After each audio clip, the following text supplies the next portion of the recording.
चलिए, स्वागत है हमारे यूट्यूब चैनल में आप सभी का। आज हम पढ़ेंगे फिजिक्स। आज हमें फिजिक्स में पढ़ना है प्रकाश के अपवर्तन।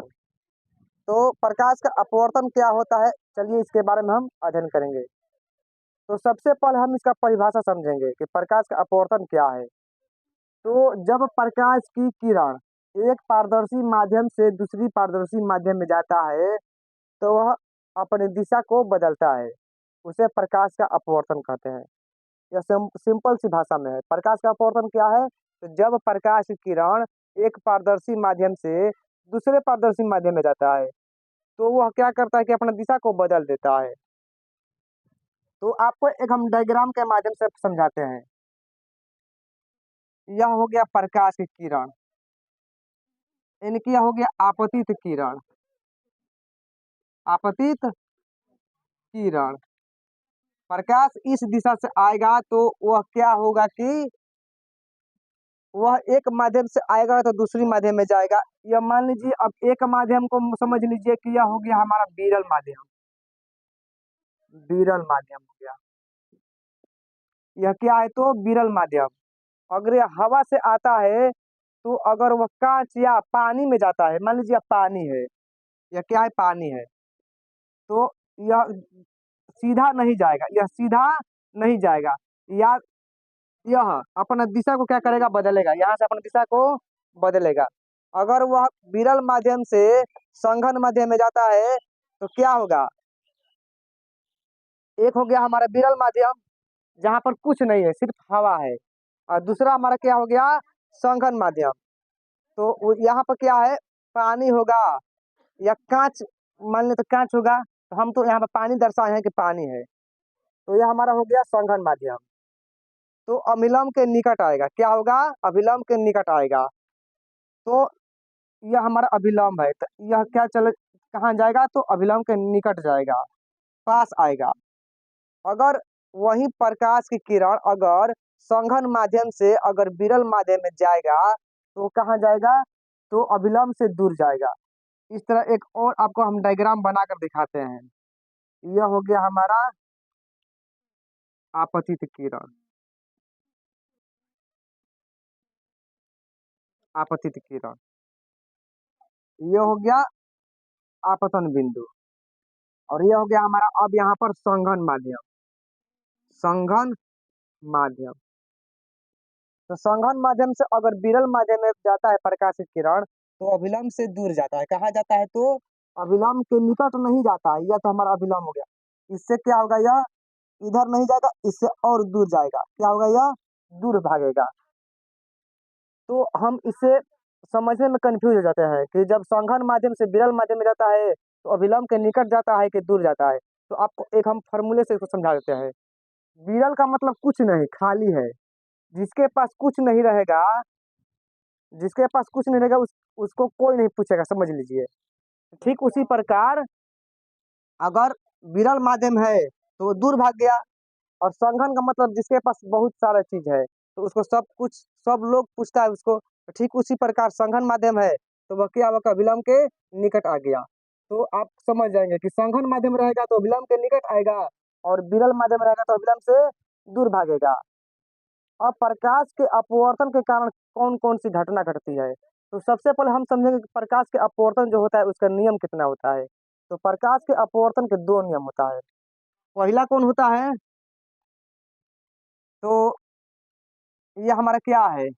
आपतित किरण है। क्या हमारा यह आपतित किरण? यह हमारा क्या है? यह हमारा आपतन बिंदु है। और यह क्या है? तो आपतित किरण।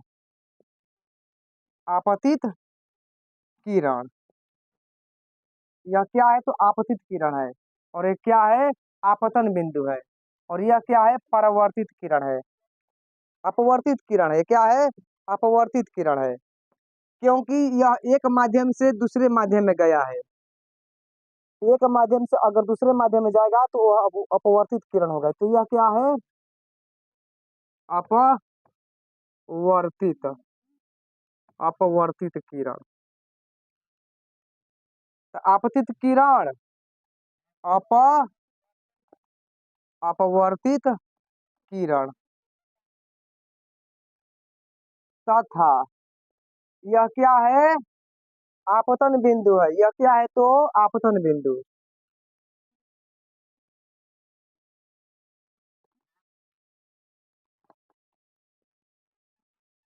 आपतित किरण, अपवर्तित किरण तथा आपतन बिंदु पर डाला गया अभिलंब।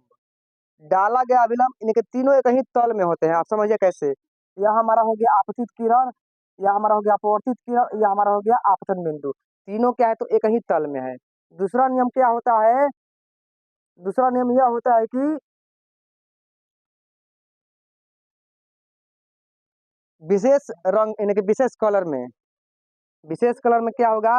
आपतन कोण की जया तथा अपवर्तन कोण की जया का अनुपात दोनों एक नियतांक होता है। लेकिन विशेष माध्यम में, यह विशेष माध्यम होता है, यानी कि दो माध्यम रहेगा। यहाँ पर क्या रहेगा? दो माध्यमों में विशेष रंग के लिए यानी कि विशेष कलर के लिए आपतन कोण की जया तथा अपवर्तन कोण की जया का अनुपात एक नियतांक होता है।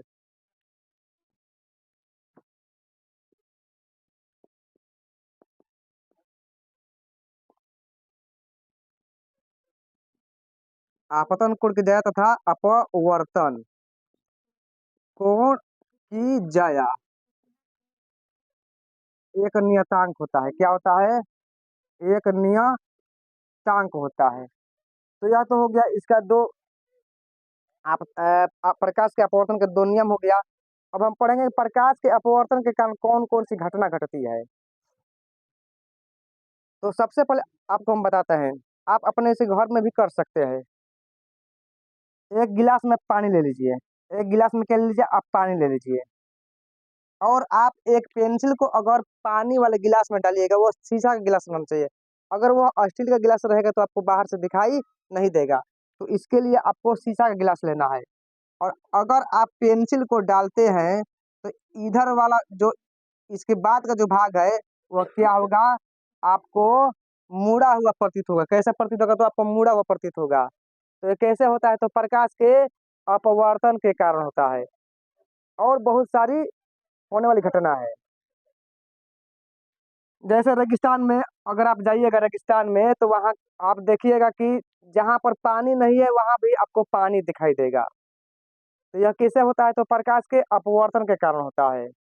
अगला चीज क्या है? अगर पानी जो है, पानी अगर कम गहराई दिखाई देता है तो वह किसके कारण होता है? पानी का कम गहराई दिखाई देना। पानी का कम गहरा दिखाई देना, यह भी प्रकाश के अपवर्तन के कारण ही होता है। अगर आप बाल्टी में अगर एक आप सिक्का डाल देते हैं, एक बाल्टी ले लीजिए, उसमें अगर आप एक सिक्का डालिएगा, अगर पानी रहेगा तो वो सिक्का कुछ ऊपर उठा हुआ दिखाई देगा। यह भी किसके कारण होता है? तो प्रकाश के अपवर्तन के कारण होता है। कैसे होता है? तो प्रकाश के अपवर्तन के कारण होता है। तो प्रकाश के अपवर्तन के कारण होने वाली बहुत सारी घटनाएं हैं। तो यह था प्रकाश का अपवर्तन। अगर आप लोग को यह वीडियो अच्छा लगा होगा तो आप इसे ज़्यादा से ज़्यादा शेयर कीजिएगा, लाइक कीजिएगा, कमेंट कीजिएगा और कमेंट में कुछ बताइएगा। अगर आप लोग नए होंगे तो इसे सब्सक्राइब कर दीजिएगा, सब्सक्राइब करना ना भूलिएगा। फिर आएंगे तो आपको इसी प्रकार का हम वीडियो लेकर आएंगे। तब तक के लिए जय हिंद।